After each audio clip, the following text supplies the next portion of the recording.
mapagpalang araw muli sa ating lahat.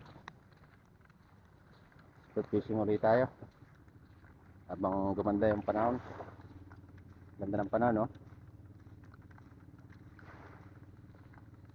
Kalmado, pero sana malinaw kasi may time na kahit kalmado malabo.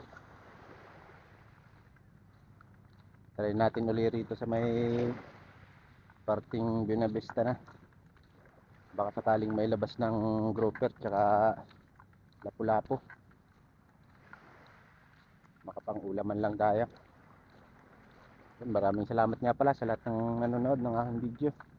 Thank you. At kung bago ka pa lang at napadaan lang, baka naman mga bro, pa-support naman, pa-subscribe naman, tsaka pakihit na rin ng notification bell para updated kayo sa lahat ng vlog na aking ginagawa. Dito na tayo mag-umpisa. Tara mga bro, hindi natin patagalin. Let's go. First drop natin mga bro. At ayun, dito muna tayo sa may malaking bato. Silip-silip muna tayo dito kung anong mayroon.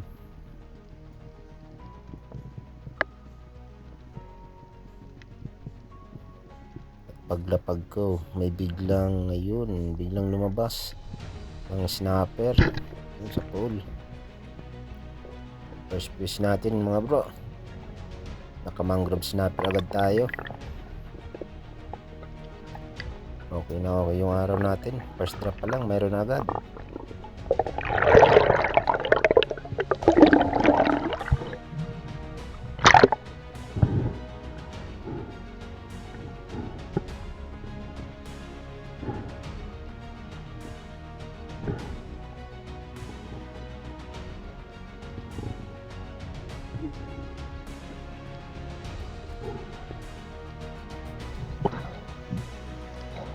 Unang isda natin mga bro, mangrove snapper.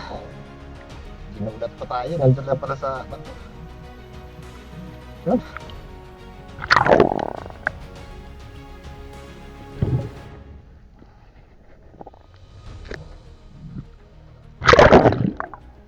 Another drop tayo. Dito na tayo sa medyo malalim-lalim. Tingnan natin kung ano mayroon dito.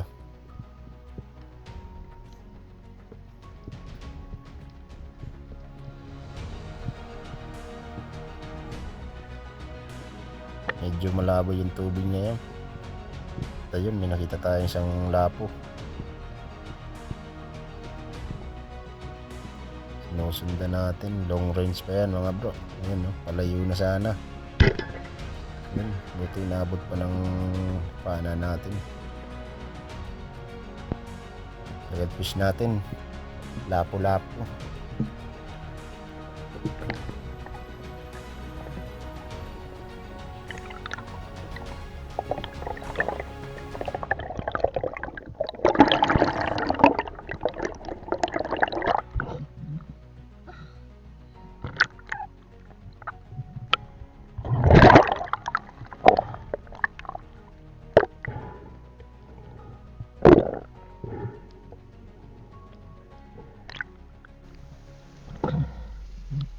So, pangalawang isda natin mga bro, lapo-lapo.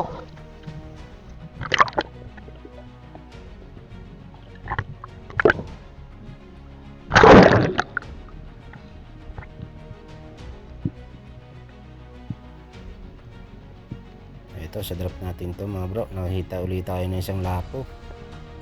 Hindi ka laki ang mga lapo ngayon, pero okay na to pang ulam. Yan, no? Yan sa pool ulit. Third fish natin, lapo-lapo ulit.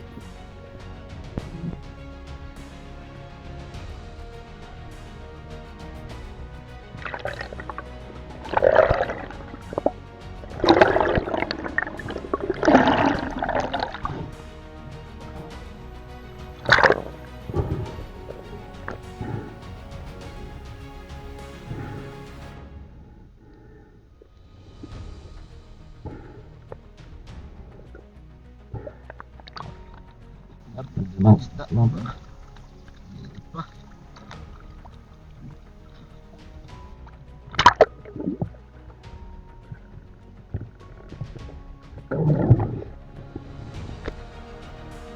Yun, trigger fish naman.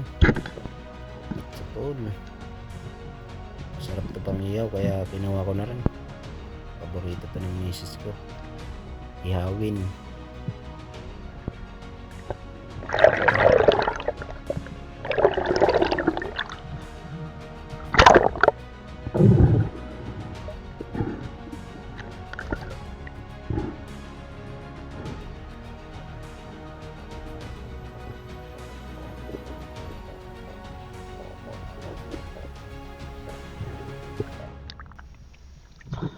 Kumuha tayo pang ilaw mga bro. Pakol.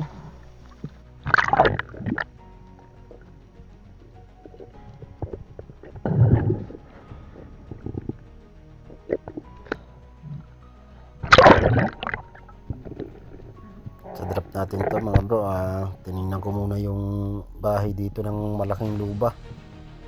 Ng grouper. Lagi ko to dinadaanan eh. May malaki kasi itong grouper na medyo mailap na. Kaya try nating silipin. Dala natin yung flashlight natin na pang dive. Yun o. Napakailap ng luba rito. Ang laki sana.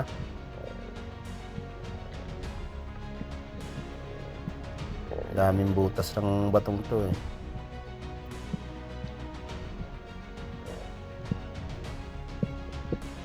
Pero wala tayong nakita rito ng luba.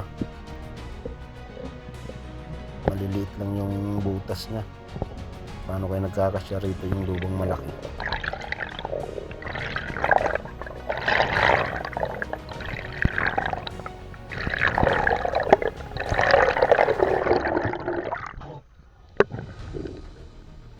May nadaanan tayong kawa ng matambaka dito mga bro. Trinay kong panaan kasi ang dami oh. Yun. At yun, may tinamahan tayong isang piraso. Ang dami nila. Malughaw kung tawagin sa amin yung isdang to.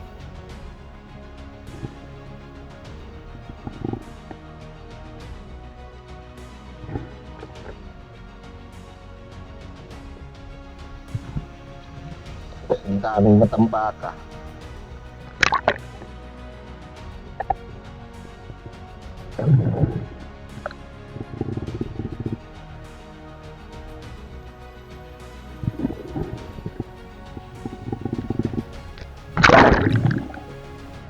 At dito sa mababa mga bro, nakakita tayo ng pakul na sumiksik, trigger fish. At ayun, kita ko na siya sa pulka. Hirap nga lang tanggalin ito. Kapag napana mo siya sa butas, ang tigas ng tinik nito, sumasabit. Hirap ilabas. Ayun, ilabas rin.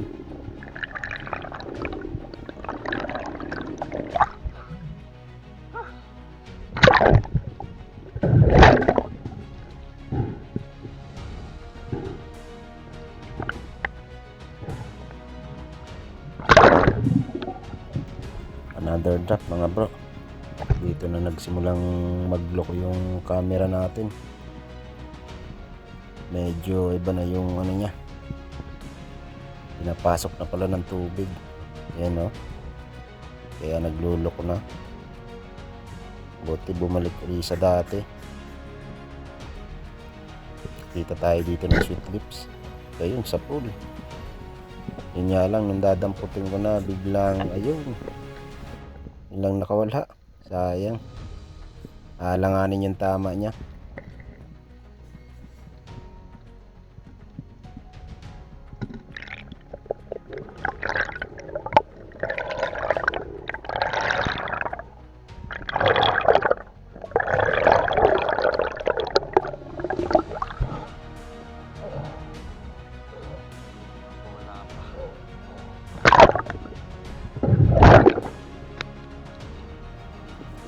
Drop ulit tayo dito mga bro sa paborito nating spot.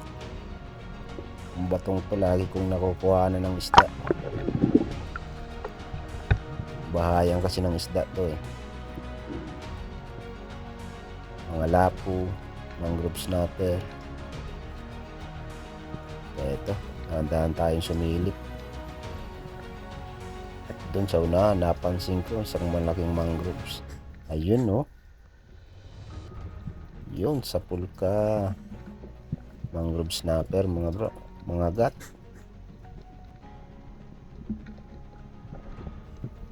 Pangalawang mangrove snapper na natin to, mga bro. Buti hindi nakawala. Medyo mababa yung tama. Parting tiyan.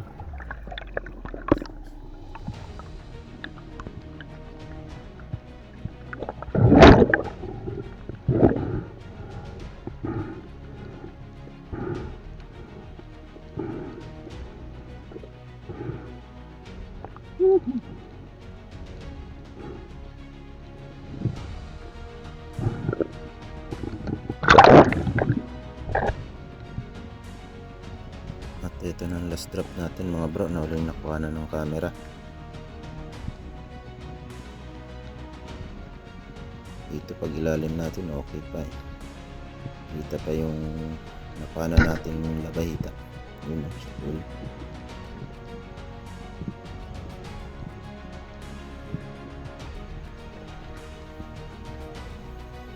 Nakuhanan pa natin to.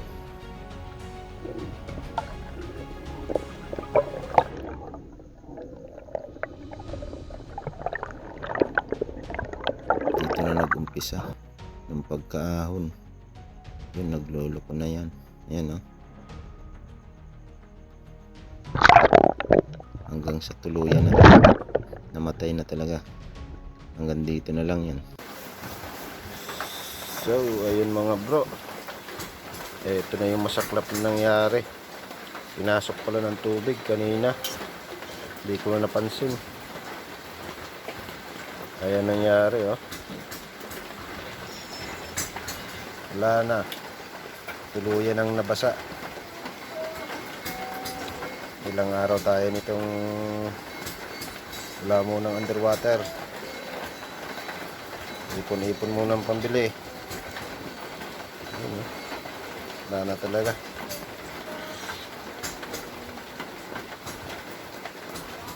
Ayaw na.